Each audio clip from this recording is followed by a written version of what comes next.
É com muita alegria que cumprimentamos os irmãos com a paz do nosso Senhor e Salvador Jesus Cristo. Nós estamos aqui mais uma vez para comentarmos as lições bíblicas do primeiro trimestre de 2025, que você já sabe, está falando sobre a apologética cristã, a defesa da fé em Jesus Cristo. Nós estamos já há várias lições falando só a respeito de Jesus e na próxima já vamos iniciar falando sobre o Espírito Santo. Meus irmãos, que bênção estar aqui com vocês mais uma vez para a gente falar sobre esses assuntos, que estão tão importantes nesses tempos que nós estamos vivendo. Olha só, nós já chegamos na lição de número 8, que tem esse título: Jesus viveu a experiência humana. Textuário diz: E percorria Jesus toda a Galiléia, ensinando nas sinagogas, pregando o evangelho do reino, curando todas as enfermidades e moléstias entre o povo. Mateus 4, 23. A verdade prática diz: o Senhor Jesus teve vida social, amigos, parentes, interagia com as pessoas, era conhecido dos vizinhos e moradores de Nazaré, onde fora criado. Então você já percebeu aqui que a ideia desta lição é mostrar a experiência, a humanidade de Jesus na prática, como ele viveu essa humanidade, Interagindo, andando, estando com as pessoas aqui. Que bênção, não é, meus irmãos? Às vezes a gente fica pensando, como diz aquele hino, que quem dera se a gente tivesse essa oportunidade de ver o Senhor face a face, estar com Ele. E é por isso que ele disse, para os seus discípulos: muitos queriam ver o que vocês estão vendo e não puderam. Mas glória a Deus por isso. Meus irmãos, a nossa lição está dividida em 3 pontos: a experiência humana no ministério de Jesus. Segundo tópico, heresias que negam a humanidade de Jesus. E aí vamos falar do apolinarismo e do monotelismo.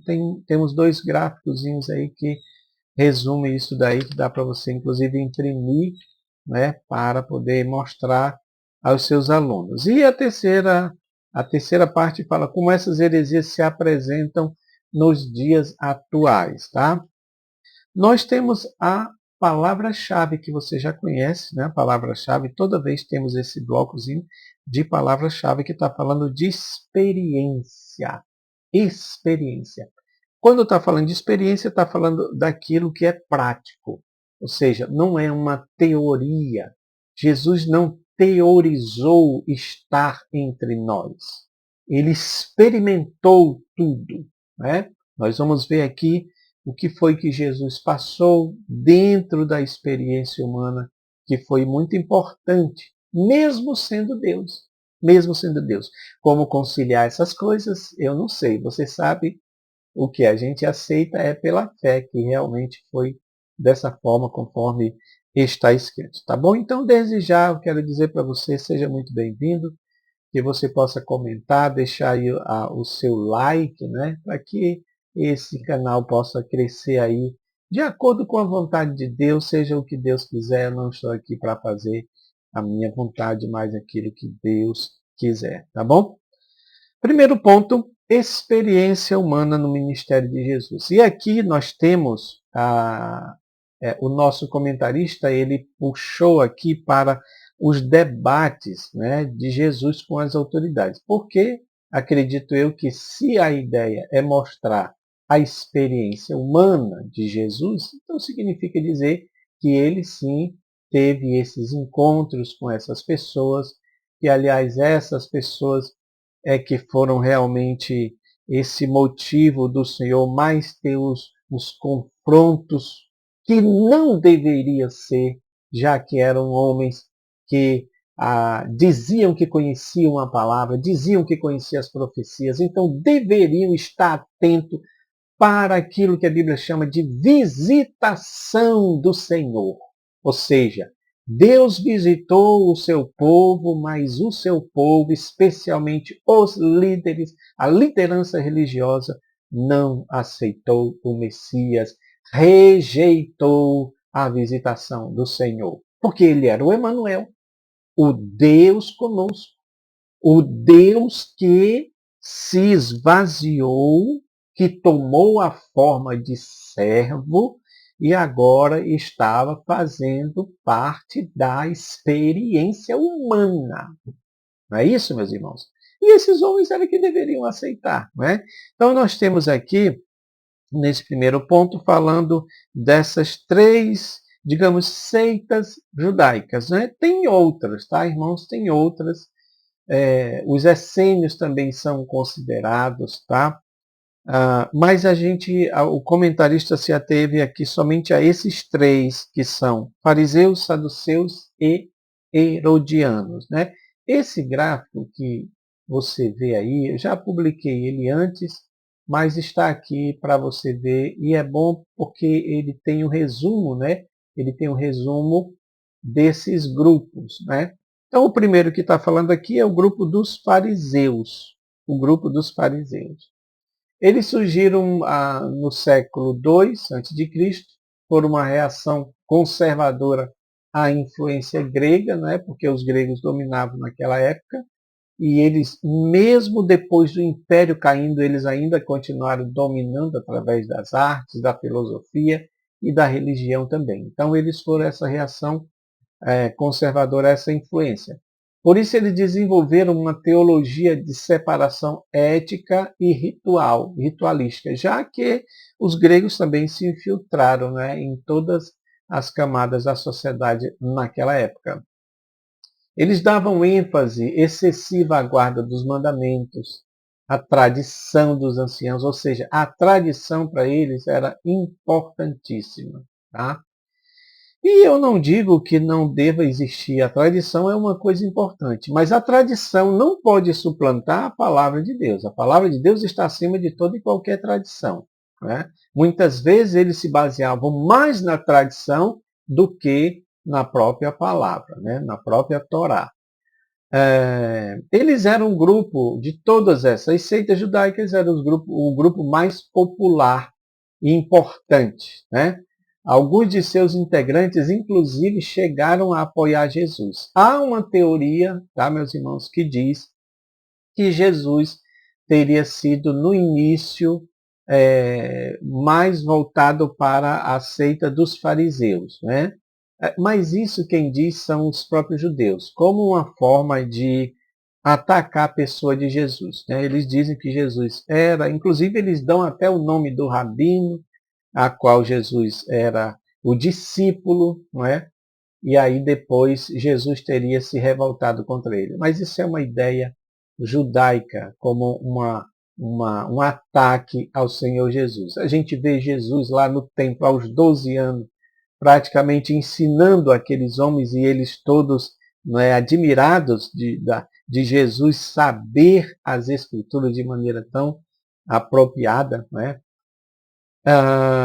Então, alguns dos integrantes apoiavam Jesus, outros se tornaram até cristãos, muitos deles foram advertidos por Cristo. Né? E aí nós temos outros também aqui, que são os saduceus. Os saduceus vêm de Zadok, da família que tinha um cargo de sumo sacerdote, né? De Salomão, e também eles eram uma espécie de facção, uma seita dentro do judaísmo. Né? Eles alegavam aceitar apenas os 5 livros de Moisés, ou seja, apenas o Pentateuco. Eles eram também opositores dos fariseus, beberam muita coisa da cultura grega e viam na política o caminho para o bem-estar de Israel. Né? Associados ao poder, à riqueza. O saduceu já era aquela ala, digamos assim, mais elitizada, mais politizada, mais rica, né, dos judeus. Associados ao poder, à riqueza, ao sumo sacerdócio, né, aceitava como inspirado, como a gente já falou aqui, apenas o Pentateuco, não valorizavam a tradição, não acreditavam em anjos ou demônios, na vida futura. Por isso que Jesus teve alguns embates sobre eles. Né? João Batista criticou também os saduceus. Cristo em algum momento chegou a silenciar eles, está lá em Mateus 22, 34, né? E eles foram um daqueles que cooperaram também para matar a Cristo e perseguir a igreja. Tá?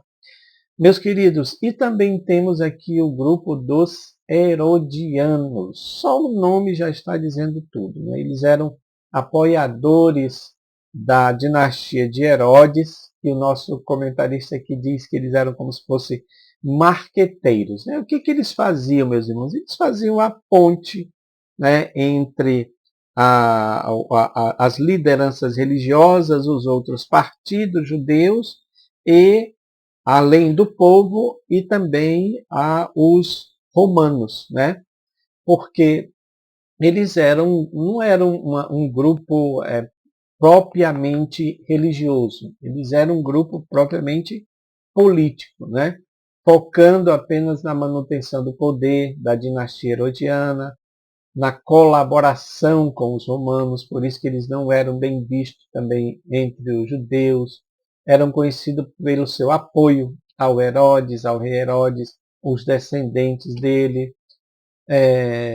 Como já disse aqui, eles não eram uma seita religiosa no sentido restrito, mas eles eram muito influentes na política, na administração da Judéia, colaborando com os romanos, conforme nós falamos, né? E tudo isso é lógico que incomodava a relação Roma e Israel.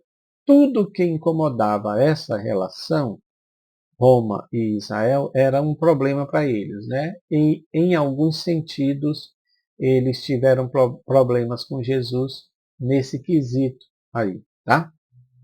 E aqui nesse segundo ponto fala sobre a vida social e religiosa de Jesus. Começa aqui dizendo exatamente dos discípulos, né, que Jesus chama, mas eu fiz aqui um pequeno gráfico. Esse gráfico, meus irmãos, é só um resumo.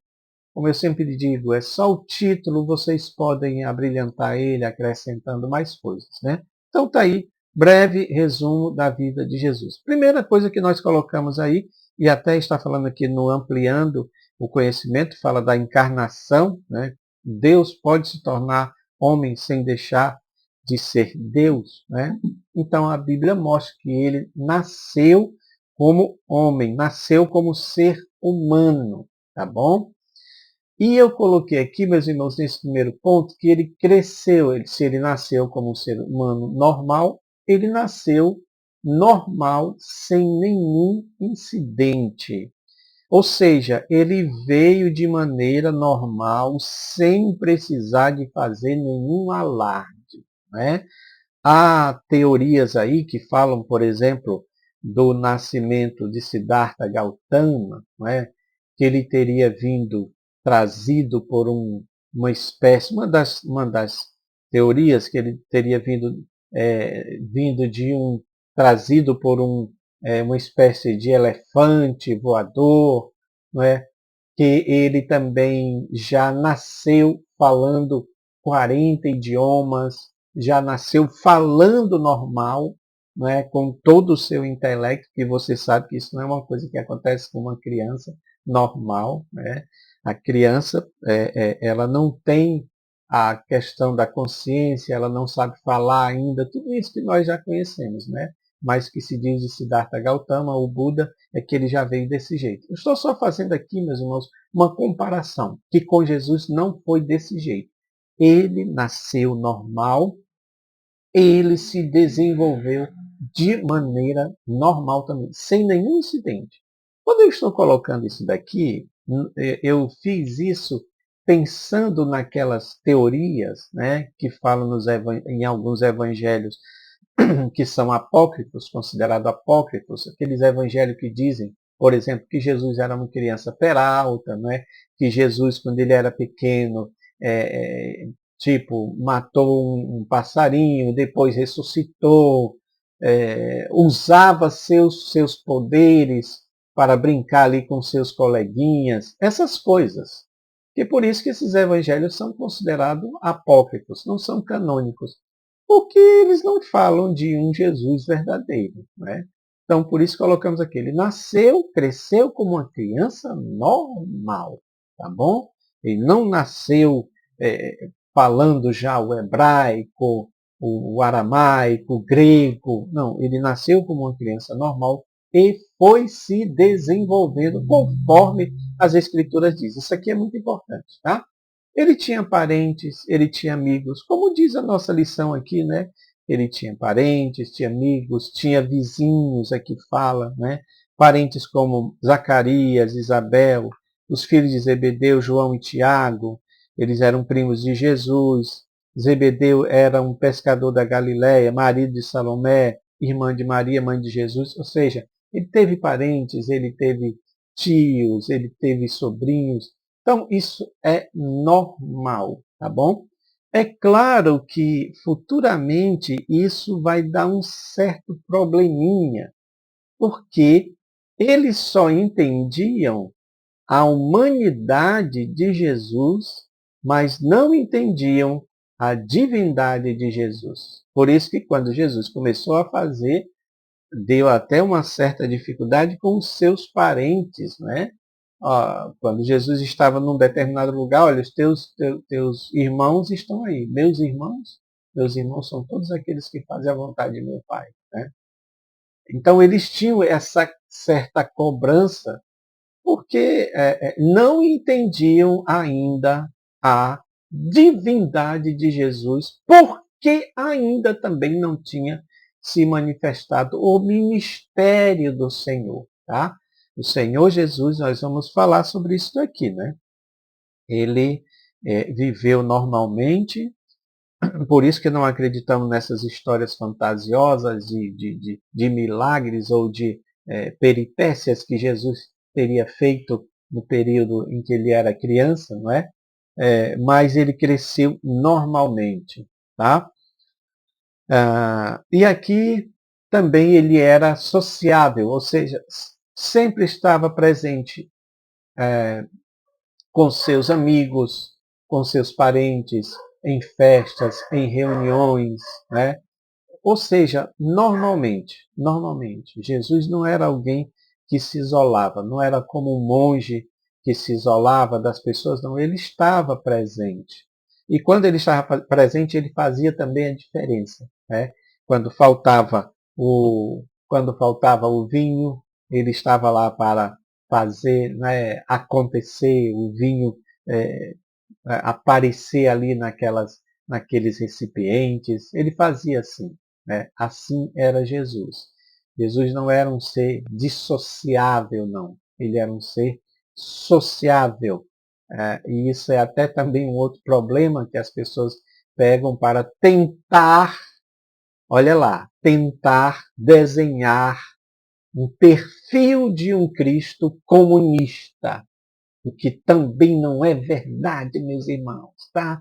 Vamos ter consciência disso aí, com todo respeito aos meus irmãos que são da esquerda e que apoiam essa ideologia, tá? Jesus não era isso, tá bom? Embora fosse este ser sociável, que queria estar perto das pessoas, que queria estar sentindo o drama das pessoas. É por isso que ele estava perto das pessoas. Tá? E como homem, meus irmãos, como ser humano, porque é aqui que precisa ser entendido isso. Nós tivemos a discussão lá atrás sobre a quenoses e eu defendo a teoria correta da quenoses. Né? Houve alguém que questionou aí o que nós colocamos, mas até mesmo na lição passada, essa parte que falou da quenoses, né? Um outro grupo de um outro irmão colocou lá onde é que está a heresia, porque realmente não, aliás, não falou da heresia, da distorção da doutrina da quenoses, né? Porque tem mesmo. Por exemplo, a distorção vai dizer que ele ficou completamente homem, ou seja, a divindade dele ficou esquecida lá no céu. Não, isso está errado também. Né? Plenamente Deus, plenamente homem. E como homem, Ele sentiu frio, fome, cansaço, sede, tudo isso que faz parte da experiência humana. Faz parte da experiência humana. Ele passou por tudo isso. Quando ele foi tentado pelo diabo no deserto, ele sentiu sede, ele sentiu fome, meus irmãos. Jesus não estava brincando de sentir fome. Eu tenho que dizer isso, porque eu já ouvi pessoas dizerem assim para mim. Jesus venceu porque ele era Deus. É, só que ele foi tentado como homem, pois diz a Bíblia que Deus não pode ser tentado por ninguém. Então, quem foi que foi tentado ali? O ser humano, o Cristo humano. Deus não pode morrer também, mas o Cristo humano morreu.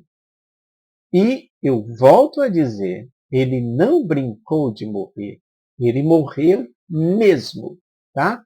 Porque se ele estivesse fingindo, meus irmãos, só isso aí quebraria toda a mensagem de Jesus. Você lembra? Eu sou o caminho, a verdade. Então, se ele é a verdade, ele precisa ser verdade em tudo. Então, ele não estava fingindo de morrer. Ele não estava fingindo de ter frio, fome, sede, cansaço. Ele sentiu todas essas coisas, porque tudo isso faz parte da experiência humana. A mesma coisa aqui, olha, que ele fala as características próprias do ser humano. Ele nasceu de uma mulher, conforme nós mostramos, embora gerada pela ação do Espírito, né? Foi normal, como qualquer de bebê, qualquer um bebê, já falamos sobre isso. Sofreu, chorou, sentiu angústia, fome, sono, cansaço. E Jesus morreu, né? Então, tudo isso aqui, a tristeza, o choro, o sofrimento, a dor, o abandono, a sensação de ser traído, tudo isso ele sentiu e tudo isso faz parte da experiência humana. Meus irmãos, por que é importante Jesus sentir tudo isso? Para que a gente saiba, que ele sabe o que é sofrer. Olha que coisa interessante. Não é para ele saber, porque ele sabia. Jesus sabia o que era o sofrimento, a dor, o choro. Mas quando ele sente a mesma coisa, é para que haja uma identificação entre nós e ele. Por exemplo, quando Jesus sente tristeza, choro, sofrimento, ele está dizendo que se identifica contigo, porque eu e você sentimos choro, sentimos dor, sentimos sofrimento, nós choramos, nós sentimos dor, nós sentimos abandono, traição muitas vezes. E isso nos identifica com ele, porque ele passou por todas essas coisas.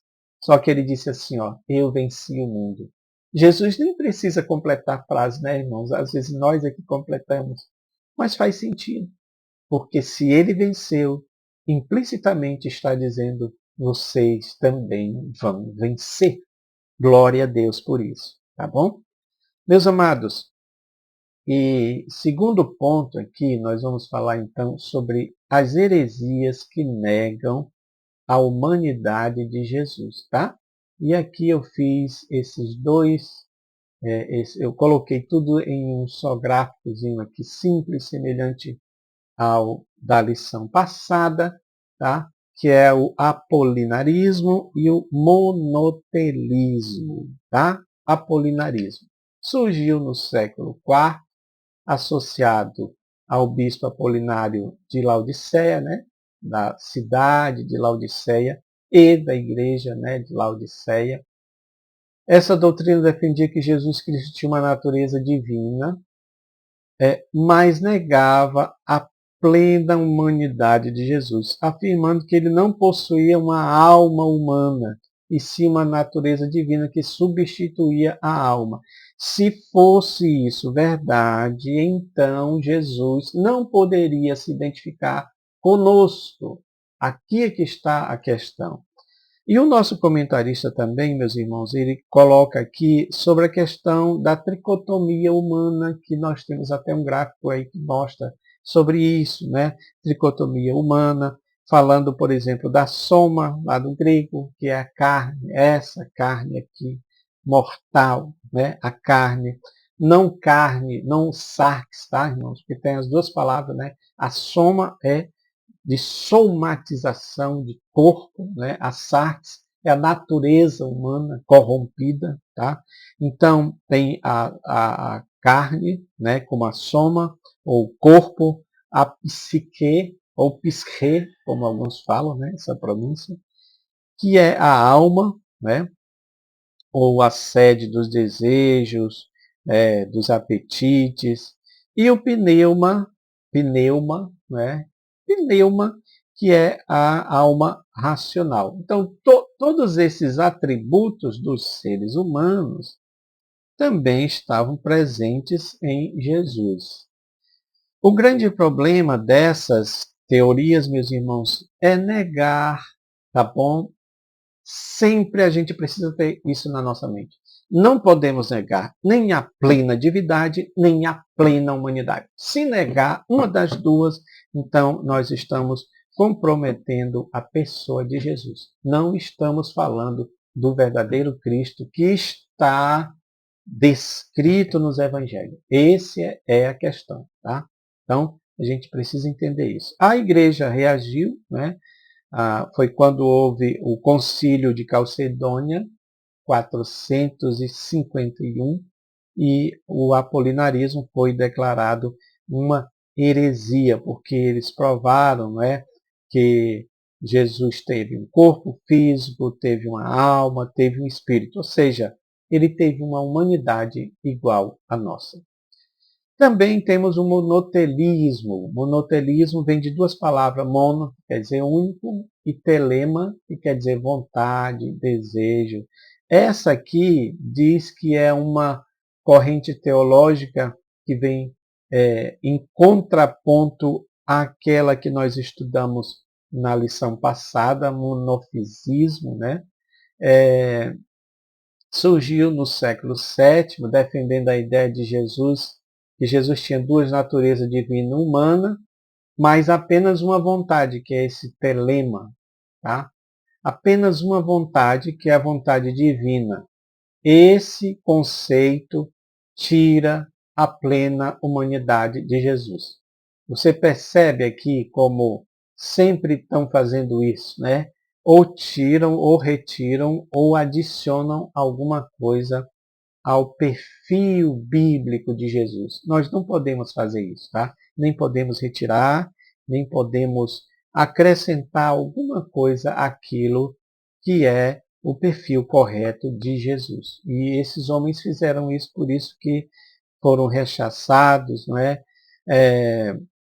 Ele foi, essa doutrina, esse ensinamento, foi combatido, não é, no terceiro concílio de Constantinopla, em 681, quando considerou esse monotelismo também uma heresia. Meus irmãos, eu acho interessante esses concílios, porque, apesar dos erros e acertos, porque em algum momento eles deixavam passar alguma coisa, não é? Que depois foram feitos alguns ajustes, mas eles foram importantes para lapidar a cristologia, aquilo que nós acreditamos que é Jesus. E por isso que nós estamos aqui até hoje debatendo isso, porque ainda tem pessoas que, de uma forma ou de outra, eles absorveram alguns desses ensinamentos, introduziram nas suas religiões, nas suas heresias, e estão espalhando isso por aí. Por esse motivo que precisamos falar do Cristo correto, do Cristo certo, né? Daquele que está dentro das Escrituras Sagradas. Para finalizar, nós temos aqui então o terceiro tópico que fala como essas heresias se apresentam nos dias atuais. Tá?